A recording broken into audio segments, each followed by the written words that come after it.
Setelah sebuah drone jatuh dan meledak di dekat Bandara Internasional Dubai pada hari Sabtu waktu setempat. Another drone. I don't know if you can see or not. Video amatir milik warga merekam sebuah drone jatuh dan meledak di dekat Bandara Internasional Dubai.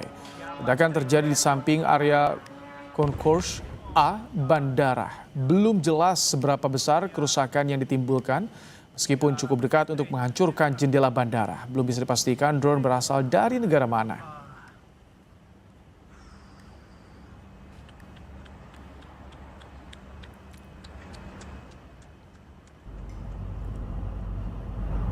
Bandara Dubai yang menjadi bandara tersibuk di dunia menghentikan sementara operasionalnya pada hari Sabtu. Penutupan dilakukan demi keselamatan penumpang, staf bandara dan awak maskapai. Pengumuman disampaikan tak lama setelah sebuah drone meledak di dekat area bandara.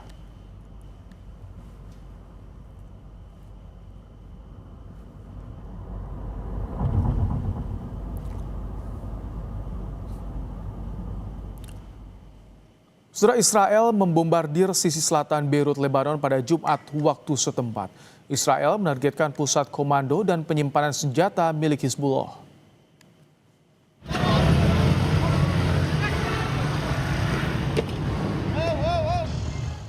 Suara ledakan dan asap tebal terlihat dari salah satu gedung di sisi bagian selatan Beirut. Militer Israel menyatakan telah melakukan 26 gelombang serangan dalam semalam yang menargetkan pusat komando dan penyimpanan senjata milik Hizbullah.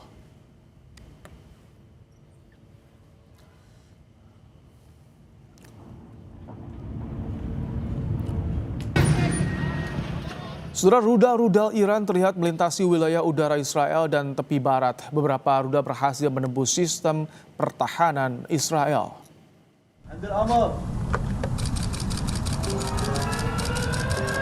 Tak lama setelah serangan baru tersebut, militer Israel mengatakan telah memulai gelombang serangan baru yang menerjunkan infrastruktur Iran di Teheran.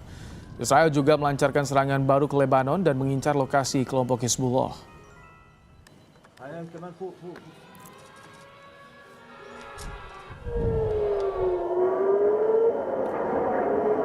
Sirine meraung-raung di seluruh Tel Aviv dan ledakan terdengar jelas saat rudal pertahanan udara diluncurkan untuk mencegah rudal Iran. Militer Israel mengklaim telah mengidentifikasi rudal yang diluncurkan dari Iran ke wilayah Israel. Sementara warga diminta berlindung.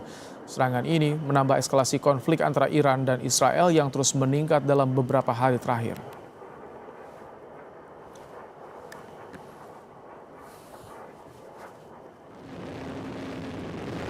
Korps Garda Revolusi merilis rekaman yang menunjukkan gelombang ke-22 yang menarget sejumlah pangkalan militer Amerika Serikat dan Israel di Timur Tengah.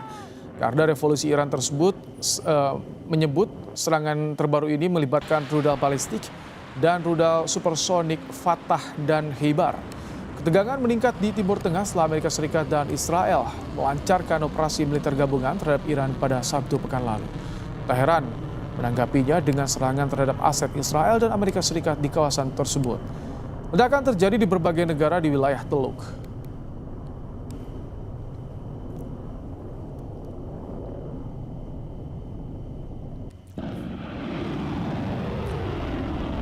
Saudara, tepat satu pekan perang di Timur Tengah berkecamuk, media Amerika Serikat melaporkan jika Rusia bantu intelijen Iran. Konflik di Timur Tengah kini juga mengarah ke adu kuat intelijen. To the airport.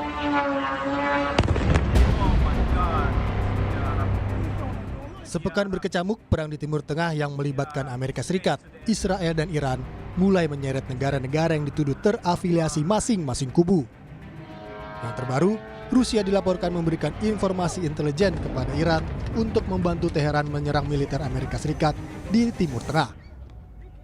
Informasi tersebut disampaikan media terkemuka Amerika The Washington Post yang melaporkan dua pejabat Amerika memiliki informasi jika Rusia diduga telah memberikan informasi intelijen kepada Iran yang dapat membantunya menyerang kapal perang, pesawat, dan aset-aset militer Amerika lainnya di Timur Tengah. Sekretaris Gedung Putih Caroline Leavitt merespons dugaan tersebut. Leavitt tegaskan tidak khawatir dengan pergerakan informasi posisi dan pasukan Amerika yang diduga dibocorkan ke Teheran. is that it clearly is not making a difference with respect to the military operations in Iran, because we are completely decimating them. As I said earlier, we've taken out nearly 30 of their ships. Their navy has been deemed combat ineffective. 90% reduction in ballistic missile retaliatory strikes against the United States and our Gulf Arab and partners in the region. So, of course, we are achieving the military objectives of this operation, and that is going to continue because the United States military is the best and most lethal fighting force in the world.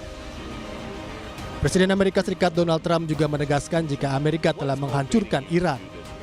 Sementara disinggung soal keterlibatan Rusia terhadap serangan Iran, Trump bilang itu pertanyaan yang bodoh. Their army is gone. They're just about, look, their navy is gone. Their communications are gone. Their leaders are gone. 2 sets of their leaders are gone. They're down to their 3rd set. It sounds like the Russians are helping Iran target and attack Americans now. That's an easy problem compared to what we're doing here. I mean, but can I be honest? It's just, I have a lot of respect for you.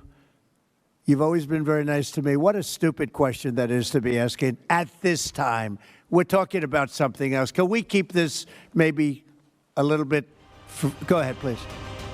Direktur The Indonesia Intelligence Institute Ridwan Habib menilai tanggapan Gedung Putih yang dingin terhadap isu bantuan Rusia terhadap Iran adalah untuk menutupi kegalauan Amerika Serikat yang hingga kini belum mampu menguasai Teheran. Sebenarnya itu menurut saya bukan percaya diri ya, tapi menutupi kegalauan ya. Karena memang mereka ini benar-benar kerepotan.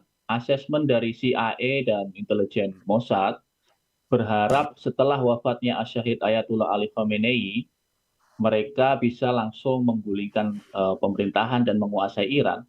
Tetapi ini sudah 7 hari dan serangan masih terus berlangsung dari kubu Iran. Memasuki pekan kedua, perang di Timur Tengah belum menunjukkan tanda-tanda mereda. Selain adu kuat pasukan tempur dan senjata, kekuatan intelijen pun diuji dalam konflik ini. Tim Liputan, Kompas TV.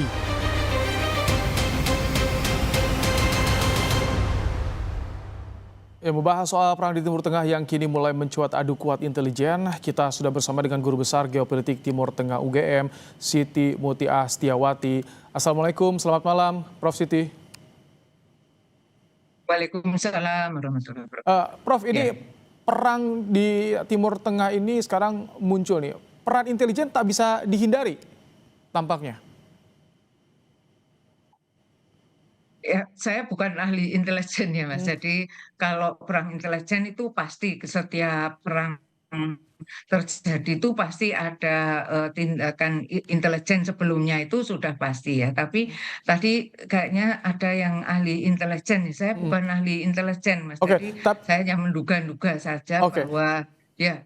Tapi kalau misalkan dari sekarang sudah mulai muncul peran intelijen dari negara-negara yang terafiliasi, sudah mulai ada tuduhan Rusia diduga membantu Iran dalam serangan di Timur Tengah ini. Jadi bagaimana Anda melihat soal mulai negara-negara yang mulai banyak yang terseret nih di geopolitik ini, Prof? Ya, itu suatu hal yang wajar ya kalau dalam sebuah perang. Kemarin kan juga isunya itu bahwa yang menyerang Qatar, Arab Saudi, Uni Emirat Arab itu kan bukan Iran gitu ya. Ada berita seperti itu. Itu adalah ditemukan, itu kemungkinan intelijen Mossad yang mengirimkan yang menyerang itu Israel. Sebetulnya bukan Iran. Jadi ini sebagai upaya untuk adu domba, itu juga ada yang namanya istilahnya itu psy war.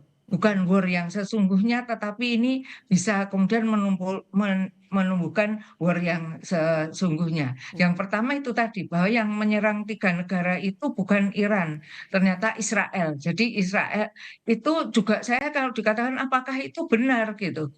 Nah, itu yang berita yang kita terima ya, beritanya seperti itu, bahwa ditemukan bahwa serangan itu diakui Mossad yang berada di negara-negara Teluk itu. Lah kalau kepingin tahu yang sebenarnya terjadi kan harus ada investigasi dari serpihan persenjataan yang diluncurkan kepada negara-negara Teluk itu siapa yang mengirim kan begitu. Kemudian kalau sekarang tuduhannya bahwa Iran itu menyerang target-target itu karena ada informasi dari informasi intelijen dari Rusia. Rusia. Logikanya Hmm. apakah itu benar atau tidak, saya tidak tahu terus terang apakah itu benar, tapi logikanya ya bisa diterima, tetapi belum tentu benar, kebenarannya belum bisa dibuktikan. Yang terjadi adalah kemarin juga beritanya Rusia itu mengirimkan radar, kalau itu ada wujudnya ya di Iya. dalam berita Al Jazeera itu.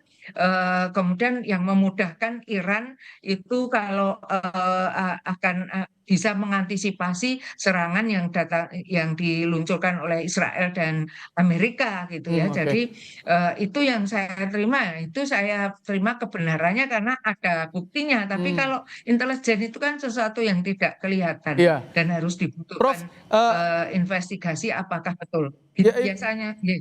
Prof, kalau ini kan ada beberapa negara, Rusia, Tiongkok juga yang menawarkan bantuan kepada Iran, tapi Iran tidak secara gamblang menerima bantuan dari mereka. Mengapa sampai saat ini? Jadi artinya masih terfokus di 3 negara saja, Iran, Amerika Serikat, dan juga Israel. Sementara negara-negara lain tidak ada yang declare atau bahkan diterima declare ikut berkonflik, Prof.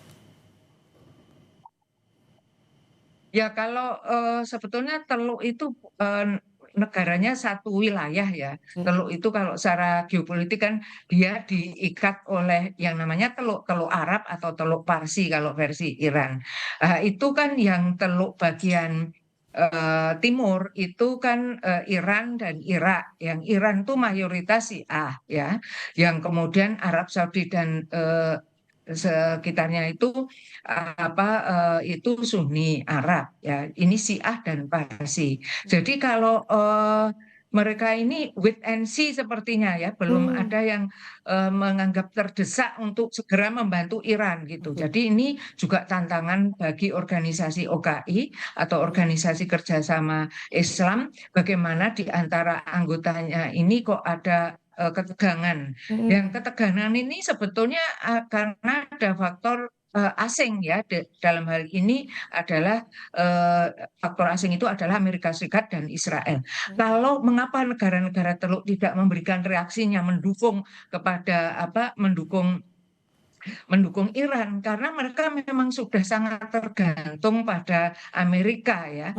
Amerika itu sudah mengikat negara-negara Teluk yang bagian barat itu seperti Arab Saudi CS untuk eksplorasi dan distribusi minyaknya. Itu sangat tergantung. Sementara kalau Iran itu tidak, memang tidak. Sejak revolusi Islam Iran tahun 79, Iran itu diembargo, dikucilkan ya oleh Amerika Serikat. Dia kan survive dengan cara menjalin hubungan dengan Rusia dan Cina. Otomatis kalau dia saat ini tidak merasa perlu untuk minta bantuan Rusia atau Cina, karena sebetulnya Rusia dianggap sedang sibuk perang dengan Ukraina dan Cina itu sedang sibuk membenahi perang dagang dengan Amerika gitu. Jadi dia memang merasa bisa mengatasi sendiri. Gitu.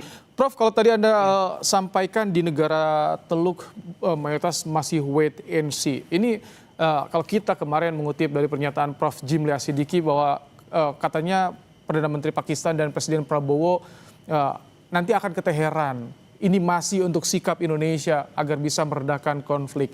Seberapa pengaruh ketika Indonesia dan Pakistan bersama-sama nih, Prof?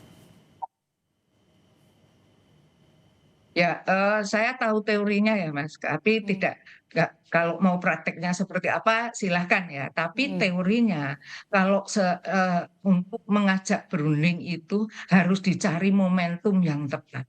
Momentum itu penting banget, saat yang tepat ya, seperti kita dulu dialog dengan GAM, dengan Gerakan Aceh Merdeka. Itu kan dia menolak pokoknya Aceh Merdeka dan kita NKRI harga mati terus sehingga nggak bisa berunding. Begitu momentumnya tsunami datang gitu, mereka baru mau berunding gitu. Jangan mengajak ketika ketegangan itu masih memuncak gitu, nggak mungkin.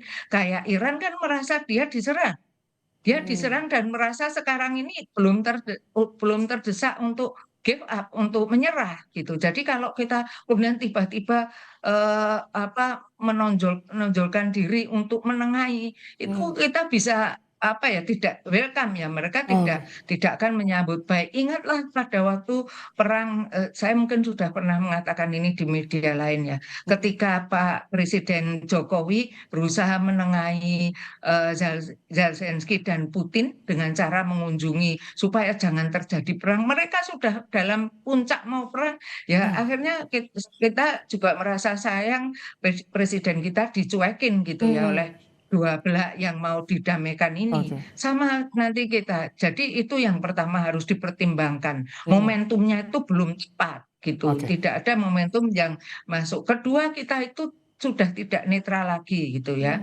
Kita kan masuk di dalam BOP, yang di BOP itu ada Amerika dan Israel. Ya. Ya, Jadi itu yang juga menjadi kendala ya. Iya. Iya. Yang ketiga kita itu belum tentu diterima oleh Iran karena kita sudah tidak netral, padahal untuk jadi penengah itu harus diterima kedua belah pihak. Itu yang harus ada. Kita itu mengirim utusan special envoy dulu. Apakah kita ini diterima atau akan diterima atau enggak? Jangan kemudian tergesa-gesa di saat genting-gentingnya seperti ini kok mau datang. Pertama juga itu riskan bagi Presiden Prabowo, juga riskan bagi pride kita ya, pride itu harga diri kita gitu. Kalau nanti kita sampai dicuekin oleh yang yang mau kita tengahi. Baik, Prof, terima kasih untuk pandangannya. Guru Besar Geopolitik Timur Tengah UGM, Prof. Siti Muti Astiawati telah menyampaikan pandangan di program Kompas Malam hari ini. Saudara, teka-teki kematian aktivis pelabuhan di Bekasi masih tanda tanya. Polisi sebut tim gabungan